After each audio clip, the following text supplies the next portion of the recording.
திரு ரவீந்திரன் துரைசாமி, இப்போ தமிழகத்தை சேர்ந்தவர்களுக்கு விருது தரவில்லை என்றால் அது புறக்கணிப்பு என்று சொல்வதும், தரப்பட்டால் அதற்கு அரசியல் சாயம் பூசுவதும் சரியா? பாடப்புத்தகத்தில் எந்தெந்த பாடங்கள் இடம்பெறணுங்கனாலும் சரி, சிலைகள் நினைவு சின்னங்கள் அமைப்பிறனாலும் சரி, பாரத ரத்னா போன்ற அவார்டு கொடுக்கணும்னாலும் சரி, அரசாங்கத்தோட தகுதி வாய்ந்தவர்கள் கொடுக்கப்படும். ஆனால் அரசாங்கத்தின் எண்ண ஓட்டத்துக்கும் எந்த அரசாங்கம்னாலும் அந்த அரசாங்கத்தோட நன்மையும் கருதி தான் கொடுக்கப்படுது.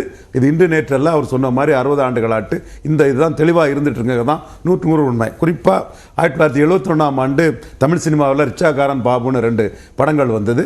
அதில் ரிச்சாகாரன் படத்தில் நடித்த மக்கள் தலைவர் எம்ஜிஆருக்கு 1972ஆம் ஆண்டு வந்து பாரத்ங்கிற அன்னைக்கு அந்த பட்டத்துக்கு பேர் பாரத்ங்கிற அந்த பட்டம் வழங்கப்பட்டது.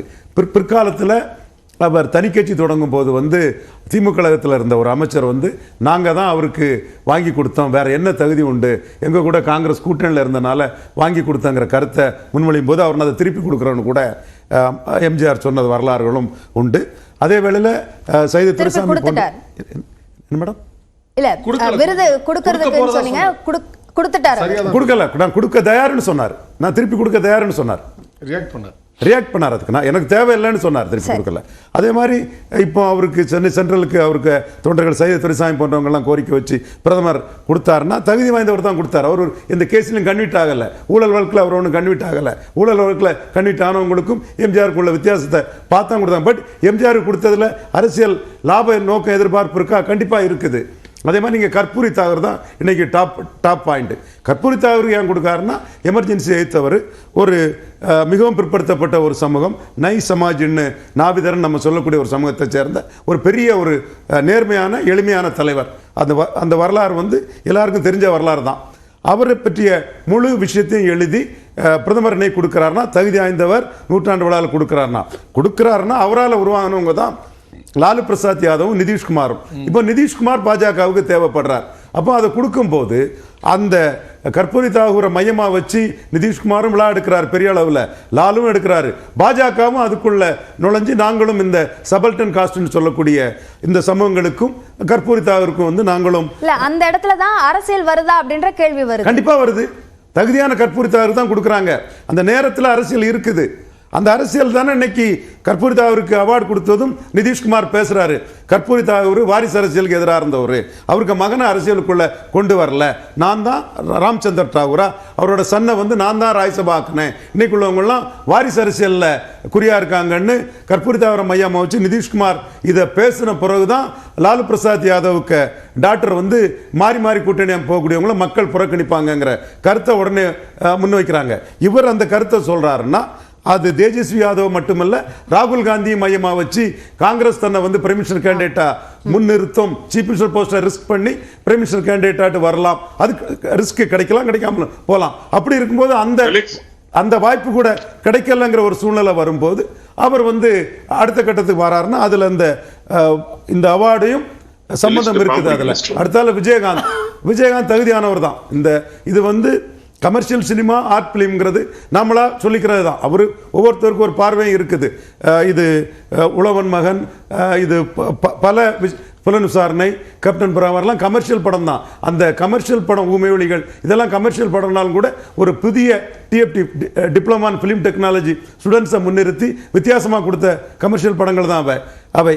அந்த வகையில் பல சிரஞ்சீவிக்கும் கமர்ஷியல் படத்தான் கொடுத்துருக்காங்க, இவருக்கும் அது கொடுத்துருக்காங்கன்னா தகுதி வாய்ந்தவர் தான். ஆனால் ஏன் கொடுத்துருக்காங்கன்னா 2 முறை மோடியை பிரைம் மினிஸ்டராக சொல்லி கூட்டணியில் நின்றவர், அவருக்குன்னு அவர் வந்து இன்னொரு தலைவருக்கு பின்னாடி நின்று தலைவரானவர் இல்லை, ஒரு பவுண்டர் லீடராட்டே நின்றவர். அவருக்குன்னு மிகப்பெரிய மக்கள் அபிமானம் இருக்குது. கூட்டணி கட்சியில் இருந்தவர், நாளைக்கு அந்த கட்சியை கூட்டணியில் எதிர்பார்க்காங்க. இதையும் எதிர்பார்த்து தான் கொடுக்குறாங்க. தகுதி வாய்ந்தவர் கொடுக்கப்படுறாங்க. அதில் அரசியல் இருக்குங்கிறதும் 100 உண்மை. இப்போ அதுல தமிழ்நாட்டு வாக்காளர்கள்ட்ட அல்லது தமிழக அரசியல்ல இது எந்த அளவுக்கு தாக்கத்தை ஏற்படுத்தும் நினைக்கிறீங்க? அவருக்கு விஜயகாந்த் அவர்களுக்கு விருது வழங்கப்படுறது, விஜயகாந்த் அவர்களை பொறுத்தளவில் அவர் அரசியல் அரங்கத்துக்குள்ள அவருடைய கூட்டணி முடிவால் மிக மோசமான வாக்கு சதவீதத்துக்கு போன ஒரு கட்சிங்கிறது மறுக்கவோ மறைக்கவோ முடியாத உண்மை. வெளிப்படையாக டேட்டாவை பார்த்தா தெரியும். ஆனால் அவருக்குன்னு ஒரு குட்வில் இருந்தது வந்து வெளிப்படையாக தெரிஞ்சது. மோடி அவர்கள் என்ன பார்க்குறாருன்னா வாஜ்பாயை வந்து ஜெயலலிதா அம்மையார் வந்து எங்கள் பிரதமர் வாஜ்பாய் உங்கள் பிரதமர் யாருன்னு ப்ரொமோட் பண்ணாங்க, ஜெயித்தாங்க. உடனே கலைஞரும் ரைட் மேன் இந்த ராங் பார்ட்டின்னு வாஜ்பாயை தமிழ் மண்ணில் இருந்து கலைஞரும் புரட்சி தலைவியும் ப்ரொமோட் பண்ணாங்க.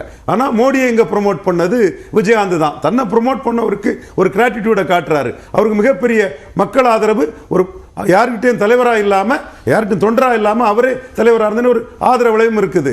நாளைக்கு அவர் கூட்டணிக்கு அவர் கட்சி வர்றதுக்குள்ள வாய்ப்பு இருக்குது. எல்லாத்தையுமே கூட்டி பார்த்து கணக்கு வச்சு தான் இதை செய்திருக்காருங்கிறதும் 100 ஒன்று தகுதியானவர். அதில் அரசியல் இருக்கு.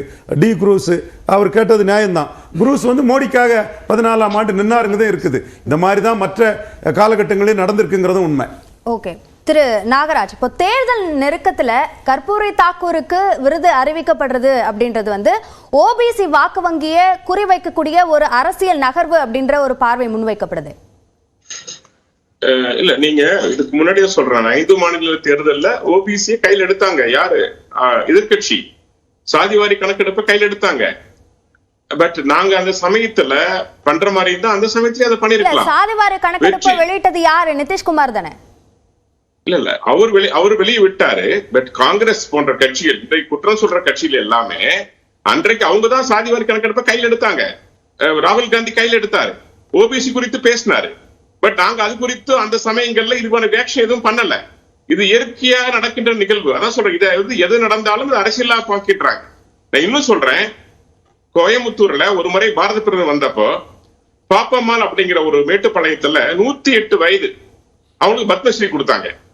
பத்மஸ்ரீ கொடுத்துக்கவரை போய் பார்த்தா திமுகவுடைய கிளை தலைவர், ஏறக்குறைய 108 ஆண்டு காலமும் திமுக இருக்கிறவங்க. உடனடியா அவங்களை வர வச்சு கோயம்புத்தூர்ல பார்த்தது மட்டுமல்ல, அதுக்கப்புறம் 2 முறை டெல்லியில சந்திச்சிருக்காங்க அந்த பாட்டி அவங்களை, பத்மஸ்ரீ பாப்பம்மா அவர்களை. எது சொல்றேன்னு கேட்டா இதுல அரசியல் இல்ல. ஒரு பாம்பு பிடிக்கிறவங்களுக்கு பார்த்திருப்பீங்க நீங்க, வடிவேல் கோபால் அப்படிங்கிற பாம்பு பிடிக்கிறவங்களுக்கு பத்மஸ்ரீ கொடுக்கப்பட்டிருக்குது.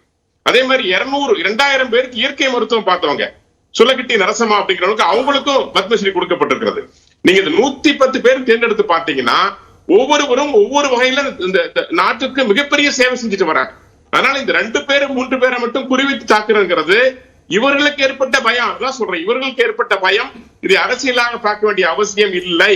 நீங்க குறிப்பிட்ட அந்த மனிதர்கள், எளிய மனிதர்களுக்கு அங்கீகாரம் வழங்கும் போது எந்த விதமான கேள்விகளும் முன்னெடுக்கப்படுவதில்லை, வரவேற்கப்படுகிறது. ஆனால் அதே சமயத்துல இங்க திரு விஜயகாந்த் அவர்களுக்கும் ஆந்திராவில் திரு சிரஞ்சீவி அவர்களுக்கு அந்த விருதுகள் அறிவிக்கப்படுறதுல ஒரு பேட்டர்ன் ஃபாலோ பண்ணப்படுது, ஒரு பொலிட்டிக்கல் பேட்டர்ன் இருக்கா அப்படின்னு கேள்வி எழுப்பப்படுது. பொலிட்டிக்கல் பேட்டர்ன் நீங்க பாக்குறீங்க தான் சொல்றேன் நான். இப்ப அவங்க சொன்னாங்க, நம்முடைய முன்னாள் ஜனாதிபதி அவர்கள் வந்து மிகச்சிறந்த அருமையான ஒரு அரசியல்வாதி.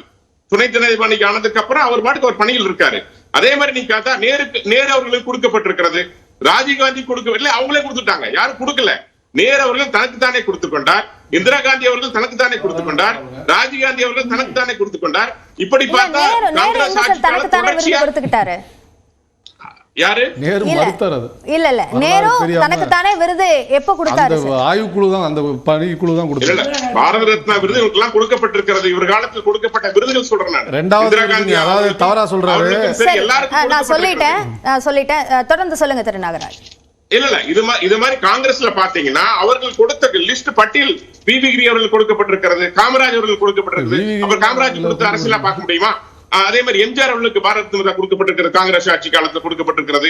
இப்படி சொல்லலாம். விபி சிங் அவர்கள் வந்து பாத்தீங்கன்னா நம்ம இவருக்கு கொடுத்தாங்க, அப்துல் கலாம் அவருக்கு பாரத் ரத்னா கொடுத்திருக்காங்க, ஜே.ஆர். டாடா அவர்கள் கொடுக்கப்பட்டிருக்கிறது, ராஜீவ்காந்தி அவர்கள் அது வந்திருக்காங்க. இப்படி பாத்தீங்க அப்படின்னா எல்லா காலங்களையும் ஒவ்வொரு சமயத்துல கொடுத்தாரு, அப்துல் கலாம்க்கு கொடுக்கல.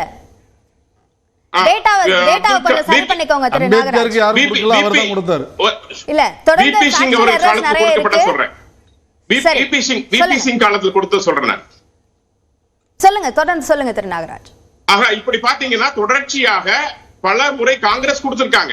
இது அரசியல் கண்ணோட்டத்தில் பார்க்க வேண்டிய அவசியம் இல்ல. இதை நீங்க பாக்குறது எல்லாமே நல்ல மனிதர்கள். நான் சொன்ன மனிதர்களுக்கு எடுத்தீங்கன்னா காமராஜர் ஆகட்டும், எம்ஜிஆர் ஆகட்டும், எல்லாருமே